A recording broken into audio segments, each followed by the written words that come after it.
ઉદાહરણ 7 રેલવેના બે પાટા સમીકરણ x + 2y - 4 = 0.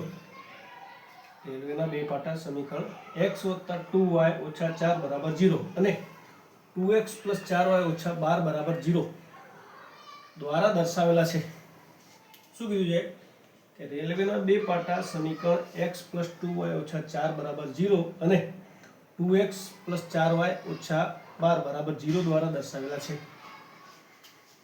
શું રેલવેના બે પાટા એકબીજાને છેદશે? અને શું કીધું? શું રેલવેના બે પાટા એકબીજાને છેદશે? એ પ્રશ્ન છે. આ સમીકરણની મદદથી આપણે જોવાનું છે શું છેદશે કે નહીં, તો એ છેલ્લે ખબર પડશે. તો એ બે સમીકરણ આપેલા છે, એમાંથી આપણે કોઈ પણ આદેશ લેવાનો છે. તો એ પહેલા સમીકરણનો ઉપયોગ કરીશું x + 2y - 4 = 0 બરાબર. માટે તો તે પરથી x નો આદેશ મળશે. x બરાબર શું થશે? તો 2y બરાબરની સામે જશે અને -4 પણ સામે જશે. -4 સામે જાય એટલે +4 થાય અને +2y સામે જાય એટલે શું મળશે આપણને? +2y સામે જાય એટલે -2y થઈ જશે. બરાબર ને? તો x બરાબર 4 - 2y. તો આ જે આદેશ મળ્યો આપણને x બરાબર કેટલા મળે? 4 - 2y.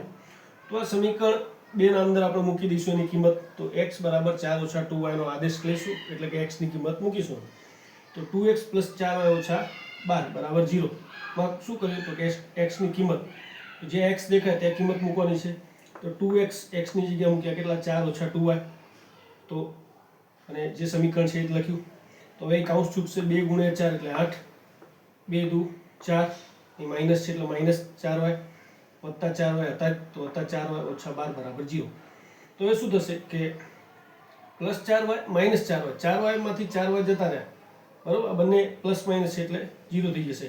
તો વધશે શું? 8 - 12 8 - 12 બરાબર 0. 8 - 12 એટલે કેટલો મળશે આપણને? તો -4 મળશે. -4 બરાબર 0. હવે -4 બરાબર -4 મળવા જોઈએ પણ અહીં શું મળે છે? 0 મળે છે. માટે આ વિધાન શું થઈ જશે? અસત્ય થશે. -4 બરાબર શું મળવું જોઈએ? તો -4 બરાબર -4 મળવા જોઈએ પણ એ -4 બરાબર 0 મળે છે. માટે આ વિધાન અસત્ય છે. તેથી સમીકરણોને એક પણ સામાન્ય ઉકેલ નથી. તેથી રેલવેના બે પાટા એકબીજાને છેદશે નહીં એટલે કે છેદતા નથી. તો આ રીતે દાખલો ગણી શકાય.